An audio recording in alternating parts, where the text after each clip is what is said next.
the new loom of Wyatt the Word Weaver. In this, my new dorm room for the 2017-2018 school year, we will be filming in front of the blinds. Because if I filmed in front of the door, it looks and sounds like this. And if I filmed in front of the wardrobe, it looks like this. So yeah, blinds are gonna have to do it in this dorm. Anyway, let's christen this new set with a nice and juicy scripted video. Today, I feel like talking about Hollywood adapting famous anime. So obviously, let's start with what happened earlier this year. The 2017 adaptation of Ghost in the Shell is one of the most anticipated films this year.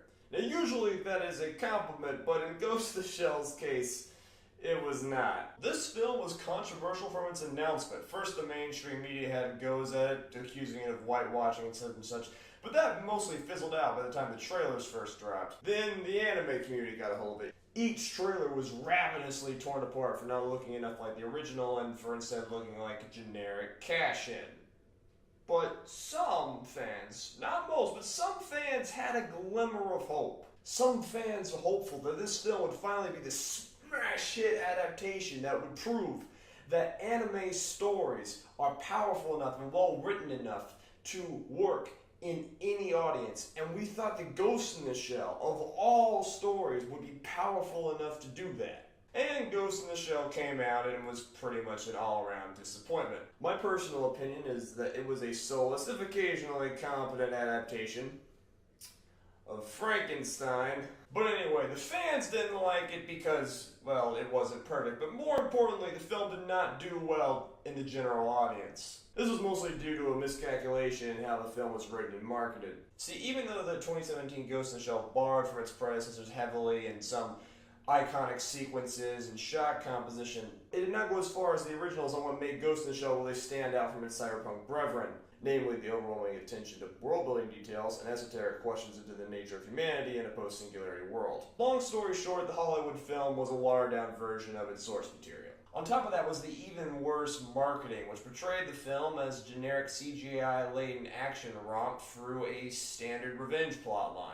Is it any wonder that this movie underperformed when no one thought that they needed to see it because the marketing told them that they had basically already seen it before? And thus, all hopes that anime would find a larger audience were lost. Till a new star, a new hope, rose on the horizon. A movie adaptation of Death Note. And I have far more confidence in this one than I ever did in Ghost in the Shell. Why? Well, let's look at who's making this movie. Netflix has had my full confidence for a while now. Over the past 5 years, Netflix has been the creator and sponsor of a deluge of premium content. And while their record for TV shows is much more acclaimed than with movies, time and time again, Netflix has shown that they are willing to put the time and money into finding talent both obscure and celebrity in the fields of writing, acting, and directing, and giving them the budgets necessary to make their creations. They also take risks. The cowardice of Hollywood's executives has been common knowledge for decades now. It's no wonder that the studio didn't allow Ghost in the Shell to be the esoteric thinking man sci-fi that it was supposed to be.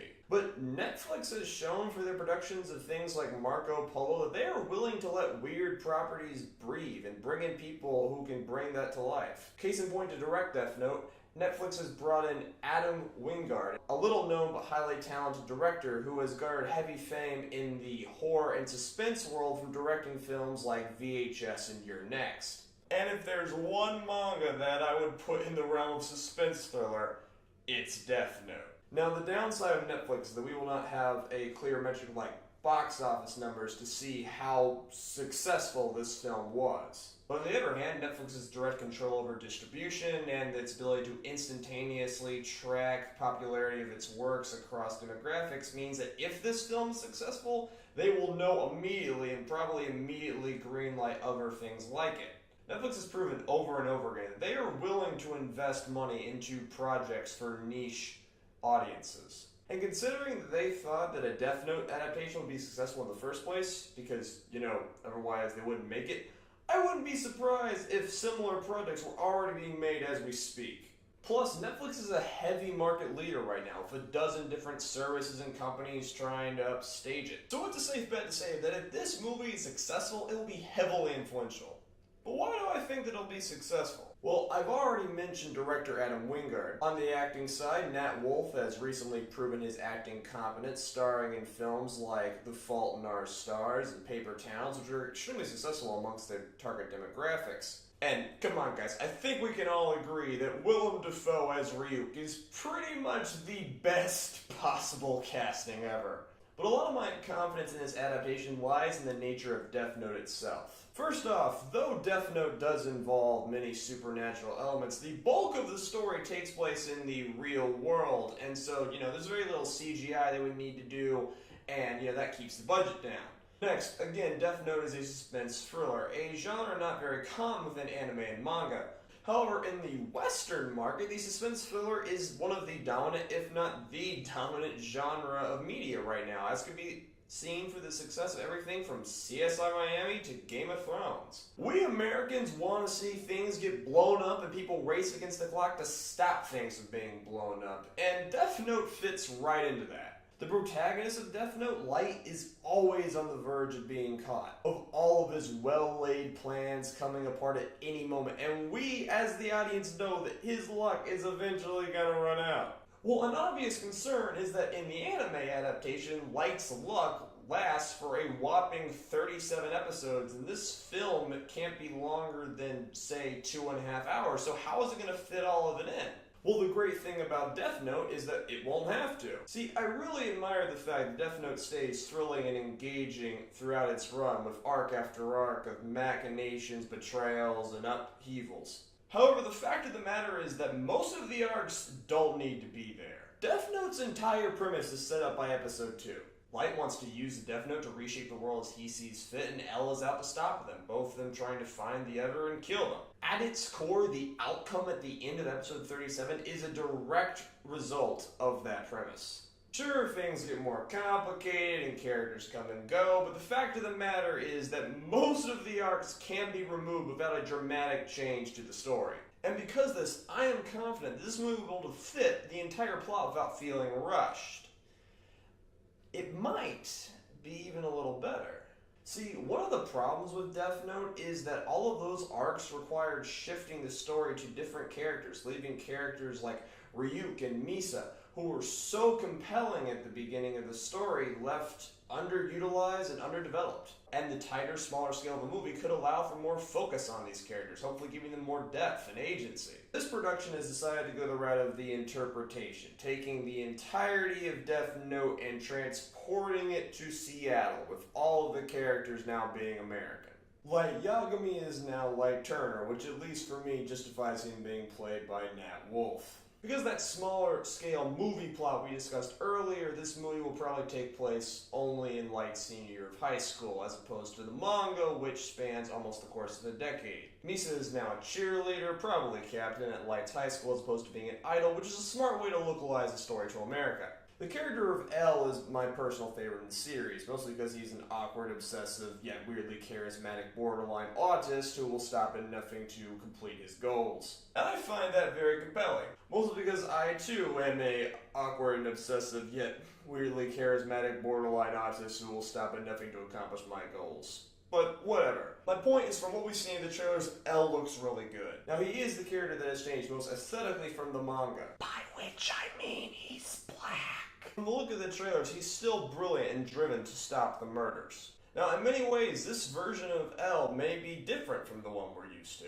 An American L may be more like a brilliant but rogue vigilante, or a former detective as opposed to the world-renowned savant detective that we find in the original. This L may have less resources at his disposal, and may be more prone to investigate crime scenes himself without using underlings like the original would. These hypothetical changes would make the story both more compelling for an American audience and would allow for that movie runtime. And I must stress that these changes on their own are not a bad thing.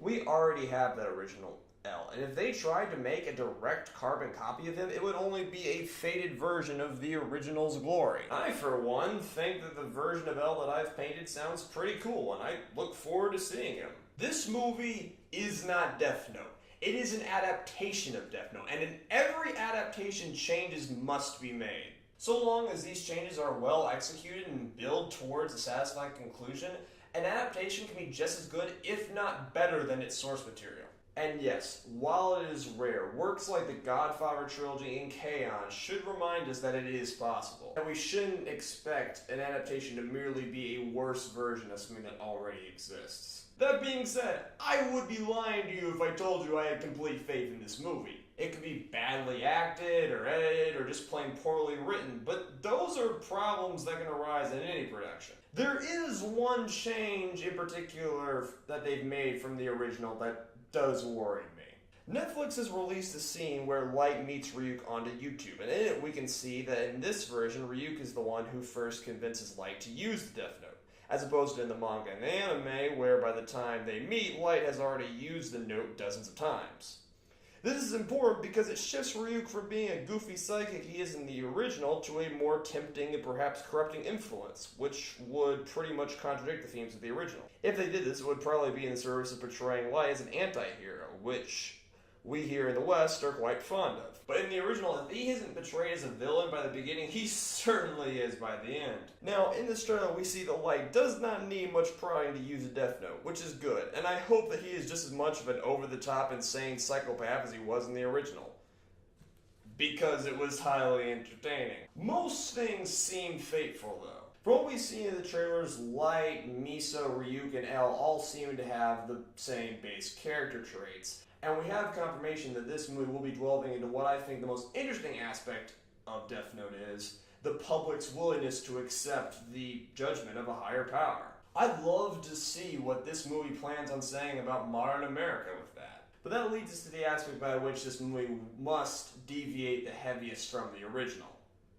The ending, which will have to be significantly different just by the nature of making a film. And how Light's story ends and how he is portrayed will make or break this film. And I can't wait to see where the story ends up going. So that is why my money's on this film succeeding and being good. But this is a very risky video for me to make. This movie drops on August the 25th, so viewers of this video just 3 weeks after I publish it, will be able to know whether I am a prophetic genius or a naive idiot.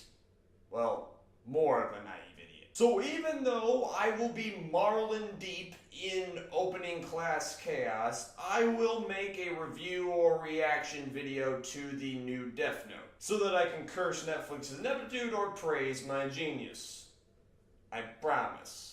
So that's the video. Like, subscribe, follow on Twitter, maybe be a hero and tell your friends. In the comments, tell me about your predictions for this movie. How do you think it's going to turn out? What are your biggest concerns? Anything that you're looking forward to? Best comment gets this lightly annotated collection of the works of Leonard Cohen. Alright, Weavers, that'll do it for this one. Y'all be good.